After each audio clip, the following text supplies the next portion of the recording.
Good morning all of you. अब तक हम लोगों ने देखा था कि क्लासिफिकेशन ऑफ एयर कंडीशनिंग, उसके वर्गीकरण को, ये विभिन्न प्रकार के होते हैं, उन सभी पर चर्चा हो गई थी। आगे देखते हैं उसके आगे का टॉपिक, जो कि है factors affecting the comfort air conditioning. इसका अर्थ ये है कि सुखदायी वातानुकूलन को प्रभावित करने वाले कारक। इसका भाव ये हुआ, इसका अर्थ ये हुआ कि ऐसे कौन कौन से फैक्टर है, ऐसे कौन कौन से रीज़न है, कारण है, जो कि सुखदायी वातानुकूलन को प्रभावित करते हैं।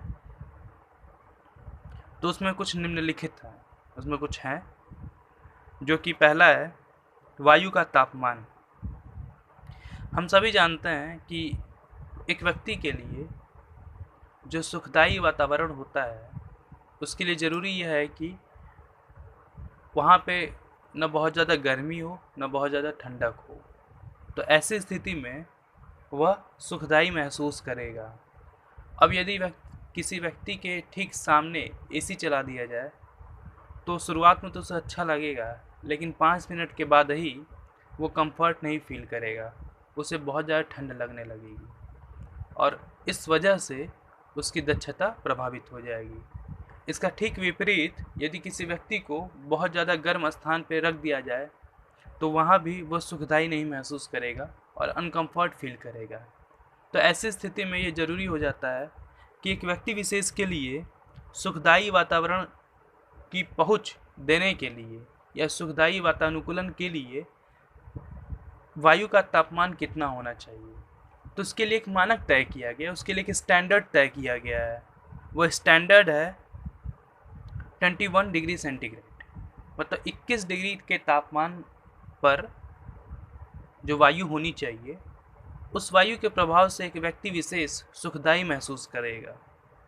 इसके साथ साथ जो उसकी सापेक्ष आर्द्रता, अर्थात उसकी जो रिलेटिव ह्यूमिडिटी है, वो 56% होनी चाहिए।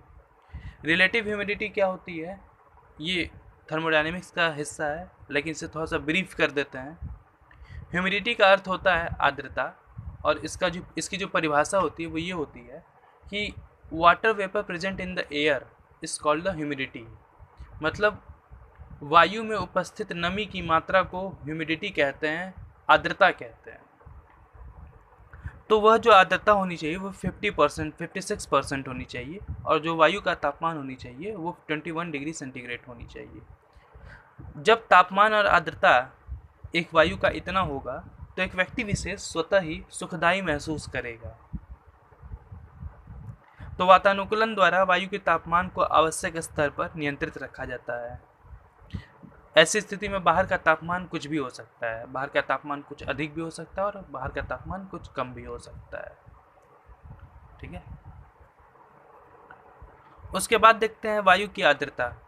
वायु की आर्द्रता, इसको आप इस तरीके से समझेंगे कि यदि किसी बंद कमरे में, हम सभी ने इसको फील किया होगा, महसूस किया होगा, हम सभी गर्मी के दिनों में बंद कमरे में कूलर चलाते हैं। शुरुआत में तो कूलर बड़ा अच्छा लगता है और कुछ देर बाद ये महसूस होता है खुद को कि हाथों में चिपचिपाहट महसूस होती है। हवा तो लगती है, ठंडक भी महसूस होता है, लेकिन बॉडी पे चिपचिपाहट महसूस होती है। तो यह जो चिपचिपाहट महसूस होती है शरीर पे, हाथों पे, यह ह्यूमिडिटी कहलाती है।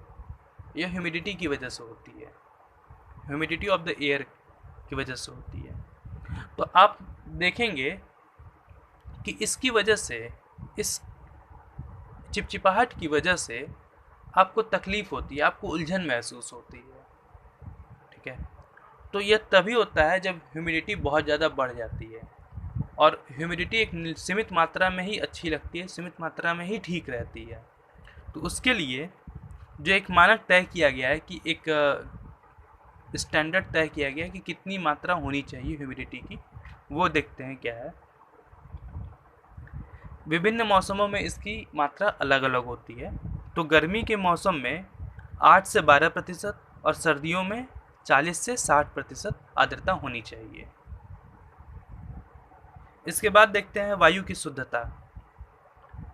अब यदि मान लीजिए कि वायु का तापमान भी हमारे पास एक मानक स्तर पर है और वायु में उपस्थित जो आर्द्रता की मात्रा है वो भी मानक स्तर पर है।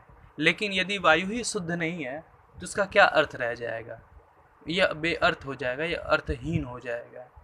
तो इसके लिए ये ज़रूरी होता है कि हम जिस भी डिवाइस का या जिस भी यंत्र का उपयोग कर रहे हैं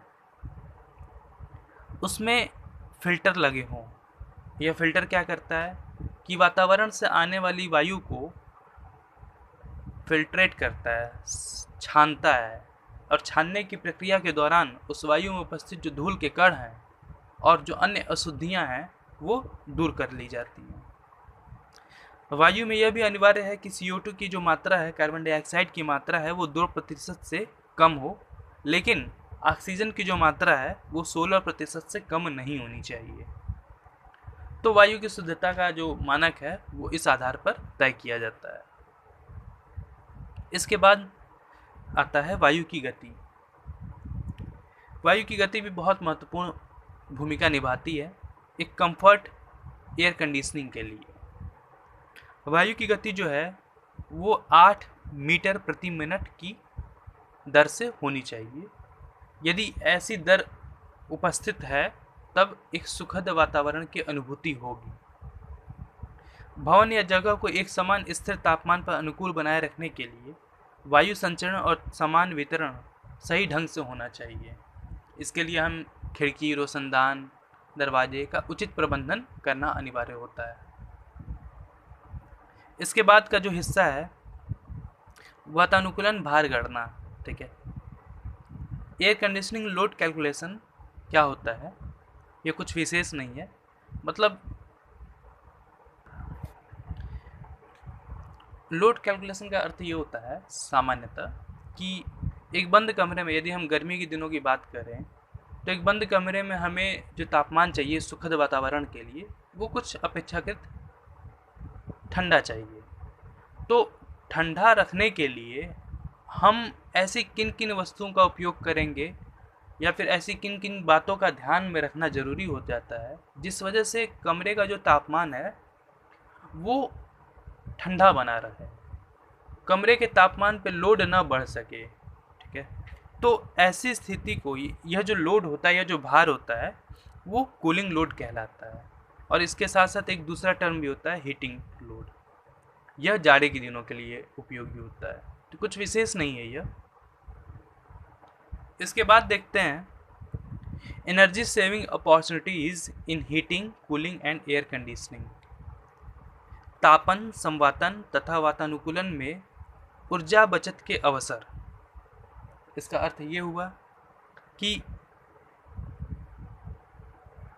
ऐसे कौन कौन से अवसर हैं, ऐसे कौन कौन से मौके होते हैं जब हम हीटिंग, कूलिंग या एयर कंडीशनिंग के दौरान जो ऊर्जा होती है उसमें हम बचत कर सकते हैं।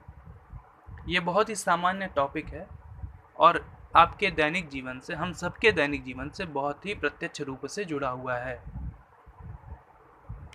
इसको देखते हैं कि ऐसे कौन कौन से अवसर होते हैं।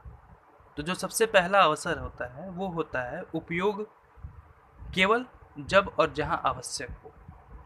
इसका अर्थ ये हुआ कि ऐसे भवन या ऐसे कमरे जिसमें कोई मौजूद नहीं है, ऐसे भवन या ऐसे कमरे जिसमें जब कोई मौजूद ना हो, तो ऐसी स्थिति में हीटिंग, वेंटिलेशन और एयर कंडीशनिंग का जो प्रणाली है, जो सिस्टम है, जो मशीन हम इस्तेमाल कर रहे हैं उसे बंद कर दें और यह सुनिश्चित कर लें कि वह बंद है या चालू है, बंद है या अथवा नहीं, इसकी जांच करनी चाहिए। यदि हम ऐसा करते हैं तो इस मशीन को चलाने के लिए जो ऊर्जा उपयोग में लाई जा रही है उसमें बचत हो सकेगी। तो ये पहला अवसर है। इसके साथ साथ जो दूसरा अवसर है वो ये है कि अपने कर्मचारियों को सूचित करना। यदि हम किसी ऑफिस की बात करते हैं तो उस ऑफिस में जो कर्मचारी हैं उनको ये सूचित करना और उनको यह प्रेरित करना, इस बात से प्रेरित करना और उत्साहित करना कि जब आवश्यक न हो तो खिड़की, दरवाजे, इन सारी चीज़ों को उचित तरीके से बंद कर दें ताकि जो यंत्र चल रहे हैं एयर कंडीशनिंग के लिए या हीटिंग के लिए, उसमें ऊर्जा में बचत हो सके, एनर्जी का लॉस ना हो सके, नुकसान ना हो